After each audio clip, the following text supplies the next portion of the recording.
মূল অভিযোগ হলো ময়মনসিংহ জেলার উত্তরের যুগ্ম আহ্বায়ক মোতাহার হোসেন তালুকদার, উনি এবং ওনার সাথে সন্ডা পান্ডা গুন্ডাদের ব্যাপারে আমার অভিযোগ।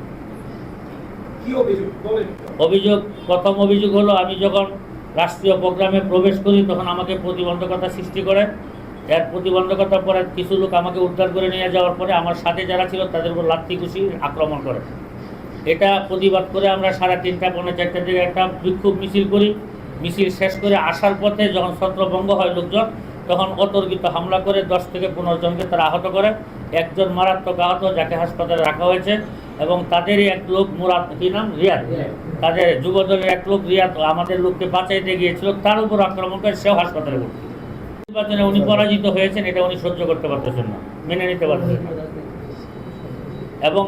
পারতেছেন না এবং তারাকান্দা এবং ফুলপুর দুনো উপজেলার মধ্যে উনি আমাদের কর্মকর্তা কর্মচারীদেরকে হুমকি দুমকি দেন। ওখানে টোটালটা ওনার রাজত্ব কায়েম করতে যাচ্ছে, যেটা আমি হয়তো তার বাধা হয়ে দাঁড়িয়েছি। কাজ, সরকারি যে সমস্ত কাজ আমাদের ডিউ লেটারে আসবে, এগুলো মাত্র শুরু হবে, হয় না এখন সরকারি সিস্টেমরি মাঝে মাঝে যা কিছু আসে ওইগুলোর মধ্যেই উনি হাত ভাগ বসাতে চায় এবং ওনার হাতে করতে চায়। এমপিকে এখানে অংশগ্রহণ করতে দিতে চায় না।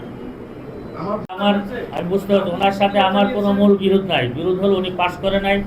উনি দীর্ঘদিন মাঠে ময়দানে মেহনত করেছেন, আমি স্বল্প সময় মেহনত করেছি। এই হিংসা যে অল্প সময়ে কীভাবে এমপি হলো, সে এমপিগিরি কী করে আমি দেখায় দেব। যদিও সে কাগজে কলমে এমপি হলে সংসদে এমপিগিরি করুক, এলাকায় আমি এমপিগিরি করবো, ওনাকে এলাকা ঢুকতে দেবো না। এটা হলো ওনার প্রতিহিংসা এবং ওনার শক্তিমত্তা প্রদর্শন, ভিন্ন কিছু না। এই বিষয়ে আইনি পদক্ষেপ নেওয়ার জন্য আমি উপরে কথা বলছি, আমাদের আমির সাহেবের সাথে কথা বলছি, এইগুলো সব প্রস্তুত করছি। হয়তো আজকালকের মধ্যে আমরা সব আইনি প্রক্রিয়া এগুলো সম্পন্ন করব।